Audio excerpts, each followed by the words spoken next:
Mother साहब मुझे एक बात बताएं, ये पंजाब का मामला है, अभी ज़िमनी इलेक्शंस में इंशाल्लाह ताला शेर धाड़ मारेगा और शेर जो है सीटें निकालेगा। आप ही के सारे इलेक्शन अगले 10 साल आपके हैं, अगर शहबाज शरीफ साहब प्राइम मिनिस्टर हैं।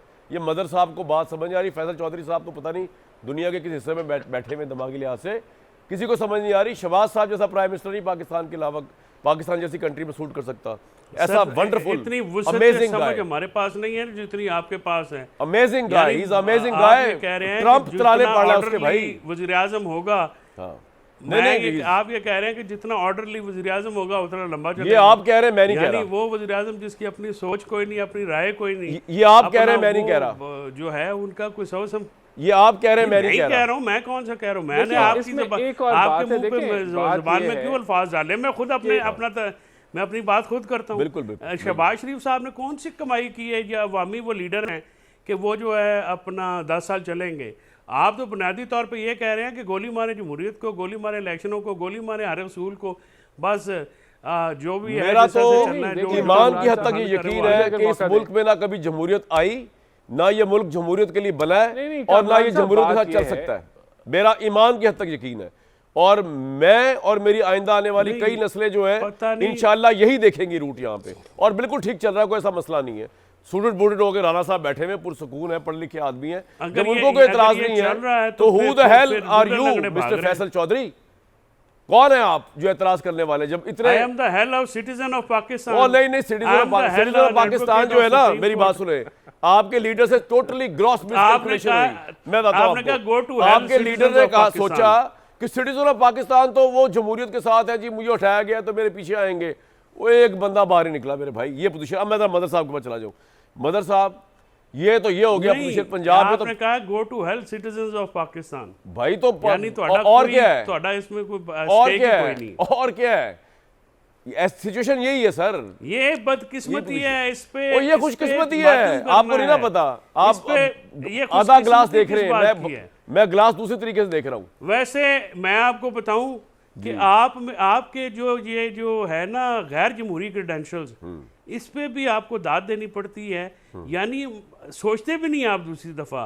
बंदा कोई जैसे राणा साहब है ना, वो चलो रख रखाव के लिए तो बात कर देते हैं ना, वैसे तो आमिर आपसे भी बने हैं ये, लेकिन जो अमरीत के आप सपोर्टर हैं, मैं पहली दफ़ा को देखा कि जो इतना मतलब डाई हार्ड सपोर्टर है अमरीत का।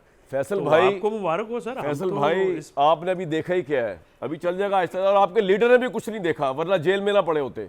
अगर कुछ सीखा होता ना तारीख से, हम तो तारीख के स्टूडेंट हैं, उम्र तो मेरी इतनी ज़्यादा नहीं होगी, लेकिन तारीख जो है वो मुझे आपके लीडर ज़्यादा पता है। पाकिस्तान के अवाम की पल्स भी पता है कि इन्होंने भुट्टो के लिए बाहर नहीं निकले, बेनज़ीर के लिए बाहर निकले, नवाज शरीफ के लिए बाहर नहीं निकले, तो इमरान खान इनसे बड़ा लीडर नहीं है, इन जैसे ही हैं। भुट्टो साहब से बड़े लीडर तो नहीं ना है। बहरहाल हो भी जाए तो अवाम तो बाहर ही निकली। मज़र अब्बास साहब, सर ये तमाशा, दूसरा तमाशा जो केपी में लगा हुआ है, उसको आप किस तरह देखते हैं कि अब तक वहाँ पे गवर्नमेंट नहीं बनी, इंटरनल एक्सटर्नल टेररिज्म के बीच में हम बैठे हुए हैं, सीज़ फायर हुआ है, वो हमारी आर्मी ने उनकी ऐसी की तो सीज़ फायर में मजबूर हो गए वो, लेकिन बड़ी फ्रेजाइल सिचुएशन नहीं सर?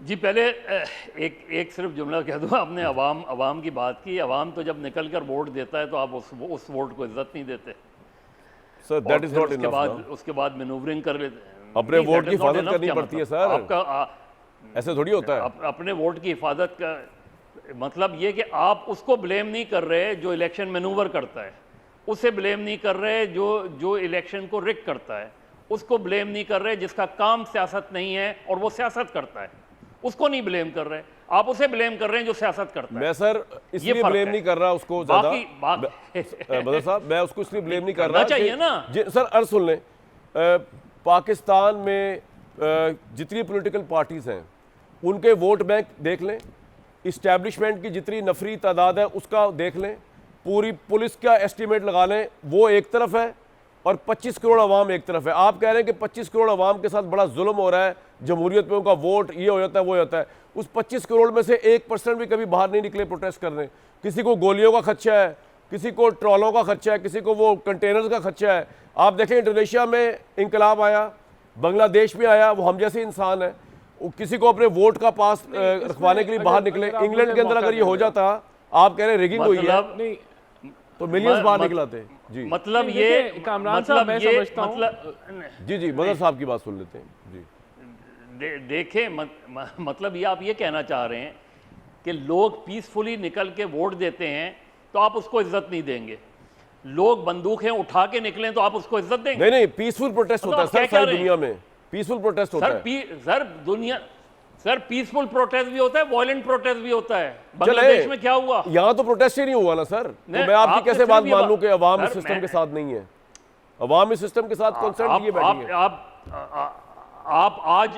आज आप फ्री एंड फेयर देखिए, इलेक्शन करा दें, कामरान साहब, मेरी आपको बात पता चल सुनें। जाएगा वहाँ और यार राणा बात साहब, हुई? ये कालक जो है फ्री एंड फेयर इलेक्शन वाली या रिगिंग वाली, ये इसका जवाब आपने देना। ये मुझसे सवाल पूछ रहे हैं, मैं ना 3 में ना 13 में ना एमपीए का इलेक्शन लड़ा। इसका जवाब मैं सुन MNA लेना, इसका मैं जवाब दे देता हूँ। हाँ, इसका जवाब ब्रेक के बाद दीजिएगा। देखिए, जवाब इसका ऐसे जवाब है बड़ा आपके सिंपल पास? है।